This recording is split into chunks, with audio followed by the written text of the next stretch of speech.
निशंक होई रे मना, निर्भय होई रे मना. अतर्क्यवधूत हे स्मरणगामी, अशक्य हि शक्य करतील स्वामी. स्वामीमय सुप्रभात मंडळी, मी निधी आपल्या पॅशनेट निधी या चॅनलवर तुम्हा सर्वांचे हार्दिक स्वागत. तर मंडळी, आज आहे गुरुपौर्णिमा आणि आज छान अशी देवपूजा मी करणार आहे, कारण आज अनायासे संडे आलेला आहे आणि सुट्टी आहे. तर इथे आता मी स्वच्छ देव्हारा असा क्लीन करून घेतलेला आहे आणि छान असं पिवळ्या रंगाचं कापड खाली अंथरलेलं आहे आणि जिथे जिथे ज्या पण काही जागा आहेत तिथे छोटे चौरंग अंथरलेले आहेत, त्याच्यावर आसन मांडलेलं आहे. आणि हा आहे माझा पौर्णिमेचा नारळ, जो मी प्रत्येक पौर्णिमेला बदलते आणि पहिला नारळ विसर्जन करते. तर कोणत्याही पूजेची सुरुवात ही दिवा लावूनच होते, त्यामुळे आता इथे मी दिव्याची पूजा केलेली आहे आणि दिवा प्रज्वलित केलेला आहे. आणि मग आता सगळे देव मी इथे छानपैकी स्वच्छ करणार आहे. तर माझ्याकडे ना सगळे चांदीचे देव आहेत आणि जवळजवळ मला वाटतं 15 ते 20 दिवस मला पूजा करायला मिळालेलं नाही आहे. तर त्याच्यामुळे मी आता इथे चांदीचे देव स्वच्छ करण्यासाठी ना रुपेरी वापरते. तर असा ना कॉटन घ्यायचा आणि फक्त ते लिक्विड आहे ते हळूहळू त्या मूर्तीला लावायचं, की मूर्ती अशी छान चकाकत जाते. तर इथे ना कापूस वापरताना आपला जो रेग्युलर कापूस असतो ना, जो आपण फुलवात किंवा वाती बनवण्यासाठी वापरतो, तर तो वापरायचा नाही आहे. कारण तो जर वापरला ना तर तो पूर्ण असा ना गोळा होतो त्याचा. तर इथे ना आपण जो डॉक्टर कॉटन असतो ना तो कापूस वापरायचा. त्याच्याने ना छान तो जरासा जाड म्हणजे थिक असतो. तर त्याच्यामुळे ना व्यवस्थित असं आपण ते लिक्विड आहे ना सगळीकडे पसरवू शकतो आणि छान अशी मूर्ती मस्त क्लीन होते. तर ना इथे रुपेरी तुम्हाला माहीत असेल, त्याच्याने ना चांदीची भांडी खूप लख्ख आणि अशी चकचकीत होतात. तर आता तुम्हाला वाटत असेल मी हातामध्ये हे काय घातलं आहे. तर ना रुपेरीची मला थोडीशी ॲलर्जी आहे. कारण याच्या आधी मी जेव्हा देव स्वच्छ केले ना, तेव्हा ना हाताची पूर्ण अशी ना सालं निघतात. तर हे केमिकल असतं त्याच्यामध्ये. त्याच्यामुळे ना मी देव हे सहसा काही जर सणवार असेल ना, तेव्हाच रुपेरीने स्वच्छ करते. रोज मी हे देव स्वच्छ करत नाही. भले ते काळे होऊ देत, कारण थोडी-थोडी चांदीसुद्धा झिजते. तर त्याच्यामुळे आणि केमिकल आहे, तर देवांना लावणं रोजच्या रोज किंवा आठवड्याने तितकं योग्य नाही आहे. पण आता चांदीचे देव असल्यामुळे ते काळे बघणं पण छान दिसत नाही. तर निदान सणावारी तरी आपण ते चमकवावेत, अशा हेतूने इथे मी रुपेरी वापरते आहे. तर मला नक्की चांगला कोणता ऑप्शन मिळाला तर मी नक्कीच म्हणजे ते यूज करेन. तर असा एक ऑप्शन मी बघितलासुद्धा होता, की मस्त छान असं चांदीला ना एक छान सिल्वर पॉलिश करून मिळतं, की ज्याच्यामुळे आपल्याला देव स्वच्छ करायची गरज नाही. तर मी जेव्हा मागे गणेश चतुर्थीला गणपती बाप्पांची जी मूर्ती घेतलेली ना, दगडूशेठ हलवाई मी घेतलेला. पण त्याच्यावर जे पण काही सिल्वर पॉलिश केलं ना, ते मला आवडलं नाही. कारण आम्ही तेव्हा ठरवलेलं, की तेव्हा जर ते छान जर आपलं सक्सेसफुल झालं, तर सगळ्या चांदीच्या देवांना सिल्वर पॉलिश करून घ्यायचं. पण ते सिल्वर पॉलिश आहे ना, थोडंसं काळपट वाटतंय. म्हणजे त्याची जी काही चांदीची जी चमक आहे ना, ती निघून गेलेली आहे. आता ते पॉलिश जेव्हा उतरेल, तेव्हा ती ओरिजिनल चांदीची मूर्ती दिसेल. तर मी जेव्हा इथे क्लीन करेन ना, तुम्हाला ती चांदीची मूर्ती दिसेलच किंवा देव्हाऱ्यामध्ये बघताना ना, त्याच्यातला फरक कळतो, की बाकीचे जे देव आहेत ना, ते अगदी लख्ख चांदीचे दिसतात. पण ती मूर्ती मात्र ना, थोडी अशी स्टील, सिल्वर कसं असतं ना, तशा टाईपमध्ये दिसतं. तर ते मला काही आवडलं नाही आणि नंदूलासुद्धा आवडलं नाही. त्याच्यामुळे आम्ही तो प्लॅन कॅन्सल केला. तर अशा प्रकारे माझ्याकडे 10 ते 12 देव आहेत चांदीचे. जशी गणपती बाप्पांची मूर्ती आहे, बाळकृष्ण आहे, धनलक्ष्मी मातेची मूर्ती आहे, अन्नपूर्णा माता आहे, गणपती बाप्पांची मूर्ती आहे. त्याचप्रमाणे चांदीचा छोटासा तांब्या पेला आहे. म्हणजे बऱ्याच मूर्ती आहेत, त्या चांदीच्याच आहेत. तर अशा प्रकारे एक-एक हे बघा, ही आहे शंकराची पिंडी. तर अशी छानपैकी मी सगळे देव आहेत ना, ते क्लीन करून घेत होती आणि थोडंसं जे पाणी असतं ना, त्या पाण्याने ते स्वच्छ करून घ्यायचं. त्याच्यानंतर दत्तात्रयांची मूर्ती आहे, स्वामी समर्थ महाराजांची मूर्ती आहे. तर अशा प्रकारे मी एक एक देव त्यांना ती रुपेरी लावून, हे बघा किती सुंदर ना, फक्त ती जी रुपेरी आहे ती अशी लावली ना, की किती पण काळे असू देत देव, ते तितकेच लख्ख आणि चकचकीत होतात आणि देव्हारा इतका सुंदर दिसतो ना. मात्र हे जे पण काही केमिकल आहे ना, ते आपण नेहमी वापरू शकत नाही. तर बघा इथे दुसऱ्या ताम्हणामध्ये मी सगळं काढून ठेवलेलं आहे. छोटी ताटली आहे, हळकुंड आहे चांदीचं, लवंगा आहेत. अशा बऱ्याच गोष्टी आहेत ज्या मला रुपेरीनेच स्वच्छ कराव्या लागतात. तर मी चांगला ऑप्शन शोधते की काय करू. मध्ये ठरवलेलं की त्याला सोन्याचं म्हणजे पाणी चढवायचं. तर बघूयात, जर दैवकृपेने मला तसं जमलं तर मी नक्कीच एक एक देव आहे ना, सोन्याचं जे पाणी असतं ना ते चढवून बघणार आहे. म्हणजे कसं ते छान दिसेल. तर अशा प्रकारे एक एक मूर्ती मी छानपैकी स्वच्छ करत होती. आज म्हटलं चला पौर्णिमा आहे आणि मोठी पौर्णिमा आहे, कारण गुरुपौर्णिमा ही सर्वात मोठी पौर्णिमा असते. तर आपल्याला जर पौर्णिमेचे उपवास सुरू करायचे असतील ना, तर ते गुरुपौर्णिमेपासून सुरू करायचे. मग तुम्ही ते मोजून करा किंवा जितकं जमेल तितकं आपण पौर्णिमेचे उपवास केले ना, तर त्याचं मिळणारं जे फळ आहे ना, ते तितकंच मस्त असतं. आणि मी याचा अनुभव घेतलेला आहे. याच्यावर मी एक सेपरेट व्हिडिओ माझ्या चॅनलवर अपलोड केलेला आहे, की ती पौर्णिमा कशी करायची, त्याच्यासाठी काय काय करायचं, कशी पूजा करायची. तर तो व्हिडिओ तुम्ही नक्की जाऊन बघा आणि एकदा अनुभव घेऊन बघा. 11 करायच्या असतील पौर्णिमा, 21 करायच्या असतील, किंवा आपण म्हणायचं की जितकं मला जमेल तितकं मी हे करेन. आणि मग ज्या दिवशी आपल्याला बंद करायचं असेल, तर त्या पौर्णिमेला आपण उद्यापन द्यायचं. एका सवाष्ण स्त्रीला आपण बोलावून तिची ओटी भरायची. जसं आपल्याला शक्य असेल तसं ते उद्यापन करून आपण त्या पूजेची सांगता करायची आहे. तर इथे अशी छान अशी पूजा माझी झालेली आहे. तर बघा किती लख्ख देव दिसत आहेत.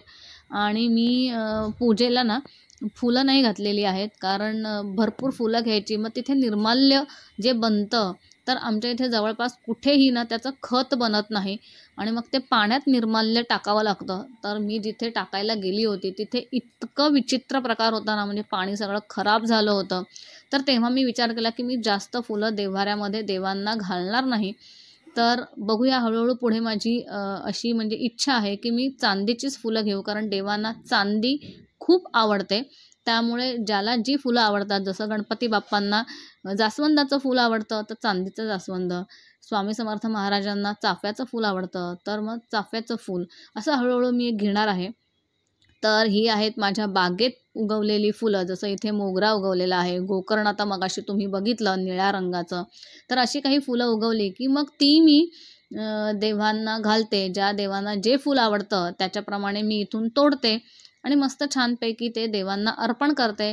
आणि मग दुसऱ्या दिवशी मला त्याचं निर्माल्य फार होत नाही. तेच मी त्या मातीमध्ये पुन्हा कुस्करून टाकते, ज्याचं खत होतं. पण भरपूर फुलं आणली ना की मग त्याचं निर्माल्य होतं आणि मग त्याचं आपण विसर्जन कसं करायचं ना, हा खूप मोठा प्रश्न आहे माझ्यापुढे. आणि मुंबईमध्ये ना निर्माल्याचं विसर्जन हा खरंच खूप मोठा प्रश्न आहे. जिथे-जिथे मोठे माठ किंवा असं ठेवलेलं असतं ना, की ज्याचं खत बनतं, असं जर काही जवळ सोर्स असेल, तर अशा वेळी भरपूर फुलं आणा. मग ते तिकडे आपण माठात जाऊन टाकायची. काही मंदिरांमध्ये ही सोय असते. तर अशी सोय असेल ना, तर काहीच वाटत नाही निर्माल्य करण्यासाठी. अदरवाईज जर पाण्यामध्ये विसर्जन करण्याचा एकच ऑप्शन असेल, तर कृपया माझी सगळ्यांना विनंती आहे, की कोणीही ही फुलं ना अजिबात देव्हाऱ्यामध्ये देवांना वाहू नका. कारण पाण्यामध्ये ती फुलं कुसतात, त्याच्यातून किडे म्हणजे निर्माण होतात, पाणी खराब होतं, दूषित होतं. तर मग असं होऊ नये म्हणून फुलं घालू नयेत. तर देवांना सगळं काही मान्य असतं. आपण जी पण काही सेवा करू, तर त्याच्यामुळे तुम्हाला मग इथे अजिबात कुठेही फुलं दिसत नसतील. एक फक्त भगवान श्रीकृष्णांना मी चांदीचं तुळशीचं पान वाहिलेलं आहे. त्याच्यानंतर धनलक्ष्मी मातेला चांदीचं कमळाचं फूल वाहिलेलं आहे. आणि आज गुरुपौर्णिमा असल्यामुळे ना मी 7 दिवस अगोदर स्वामी चरित्र, श्री स्वामी चरित्र सारामृत सुरू केलेलं वाचायला. तर आज त्याची सांगता मस्त केली मी छान. 7 दिवसात हे पारायण मी पूर्ण केलं आणि छान अशी ही पूजा इथे संपन्न झालेली आहे. आणि आजच्याच दिवशी ना मी स्वामी समर्थ महाराजांना छान असा अभिषेकसुद्धा केलेला आहे.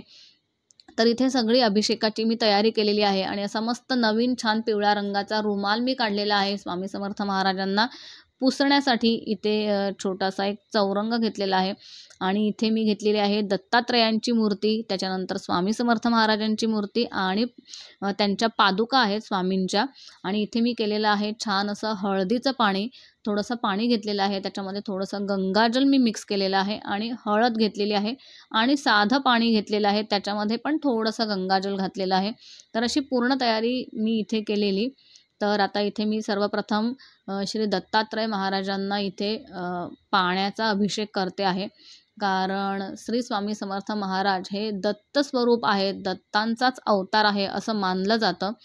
तर म्हणून मी दोघांचाही अभिषेक एकाच ताम्हणात करते आहे. आणि मग दुसऱ्या छोट्याशा ताटलीमध्ये मी इथे स्वामींच्या पादुका घेतल्या आहेत, तर त्या पादुकांवर सुद्धा मी पाण्याने अभिषेक केलेला आहे. तर असा छान असा अभिषेक माझा इथे चालू आहे. आणि त्याच्यानंतर मी इथे अभिषेक केलेला आहे तो म्हणजे हळदीच्या पाण्याचा. तर स्वामी समर्थ महाराजांना, दत्तगुरू महाराजांना पिवळा रंग खूप आवडतो आणि म्हणून हळदीचा अभिषेक केलेला म्हणजे हळदीच्या पाण्याचा अभिषेक हा खूप पवित्र मानला जातो. आणि आज गुरुपौर्णिमा, तर त्याच्यामुळे असा अभिषेक माझा झालेला आहे. आणि आज नेहमीप्रमाणे म्हणजे प्रत्येक महिन्याच्या पौर्णिमेला माझा उपवास असतो, तर त्याच्यामुळे इथे आता मी खिचडी आणि दूध असं खायला घेतलेलं आहे. आणि सकाळी अगदी लवकर उठून ही माझी सगळी पूजेची तयारी चालू होती. छान अशी पूजा झाली आणि पूजा होईपर्यंत जवळजवळ मला 2 ते 2.5 तास लागले, म्हणजे 12-12:30 वाजले. कारण पूजेची तयारी, मग पूर्ण देव्हारा वगैरे पुसून, मग देवांना पूर्ण अभिषेक घालून त्यांना स्वच्छ करून खूप वेळ लागतो. त्याच्यानंतर आपलं रोजचं जे पण काही नामस्मरण आहे, नित्यसेवा आहे, ती करून मग मी 1 वाजता खायला बसले. त्याच्यानंतर संध्याकाळ झालेली आहे आणि मस्त छान आता तुम्ही बघितलात की पांढऱ्या रंगाचं मस्त जास्वंदसुद्धा इथे उगवलेलं आहे. आणि स्वामींना ना जास्वंदाचं फूल खूप प्रिय आहे. तर ते आता इथे मी मस्त ताजं असं झाडावरून तोडून इथे वाहिलेलं आहे. इतकं छान वाटतं ना की घरात जर फूल आलं असेल बागेमध्ये, तर अशी फुलं मी घालते. कारण त्याची मला म्हणजे विसर्जित करता येतात ती फुलं. मी मातीतच पुन्हा झाडांच्या ती विसर्जित करते, त्याचं पुन्हा खत बनतं. तर आता इथे संध्याकाळी उपवास सोडायचा आहे, त्याच्यामुळे मस्त छान असं वरण भात, आम्रखंड, पुरी, लोणचं असा सगळा छान असा छोटासा आणि नेमकाच बेत केलेला. कारण ते सगळं संपवायला फक्त मी आणि किट्टूच असतो घरी जेवण्यासाठी. तर आता किट्टूचं इथे काय चाललं आहे, तर किट्टू छान असं नैवेद्याचं ताट बनवते. तर मी तिला शिकवलं आहे की नैवेद्याचं ताट कसं भरायचं. ही बेसिक गोष्ट आहे आमच्याकडे की नैवेद्याचं ताट निदान भरता आलं पाहिजे. आणि किट्टूला हे करायला ना फार मजा येते. तर हे बघा इथे मी साधं वरण, आमच्याकडे ना फोडणी घालून कधीही वरणाचा नैवेद्य दाखवला जात नाही. साधं वरण आणि भात, त्याच्यानंतर छान अशी उकडलेल्या बटाट्यांची भाजी केलेली आहे. तर पिवळं वरण, पिवळी भाजी, त्याच्यानंतर पिवळ्या रंगाचा आम्रखंड. तर आज स्पेशली मी पिवळ्या रंगाचे पदार्थ जास्त केले आहेत, कारण स्वामींना पिवळा रंग फार आवडतो. तर इथे मी मध्ये ठेवलेला आहे म्हणजे तांब्या ठेवलेला आहे पाण्याचा. तर असा छान असा मी नैवेद्य एक तर मी आपला कधी पण नैवेद्य दाखवताना ना, एक नैवेद्य आपल्या कुलदेवतेच्या नावाने काढायचा असतो आणि एक नैवेद्य जो पण काही ज्या दिवशी सण असेल, जसं आता आज गुरुपौर्णिमा आहे, त्याच्यामुळे मग इष्टदेवता म्हणून स्वामी महाराजांच्या नावाने इथे नैवेद्य काढलेला आहे. तर अशा प्रकारे छान असा मी नैवेद्य देवांना दाखवते आहे. आणि मग त्याच्यानंतर आम्ही एक 5-10 मिनिटांनी जेवायला बसतो.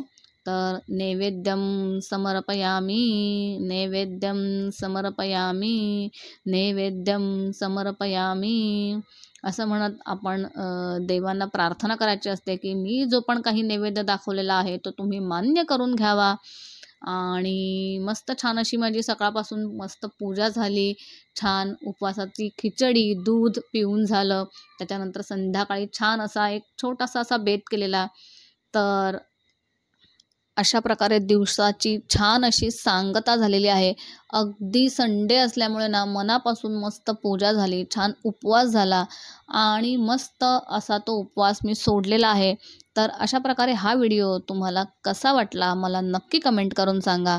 व्हिडिओ आवडला असेल तर व्हिडिओला लाईक करा, शेअर करा आणि माझ्या चॅनलवर जर तुम्ही नवीन असाल तर सबस्क्राईब करायला मात्र विसरू नका. तर पुन्हा भेटूयात अशाच एका नवीन व्हिडिओमध्ये नवीन माहितीसह. तोपर्यंत काळजी घ्या, सेफ रहा अँड बाय बाय.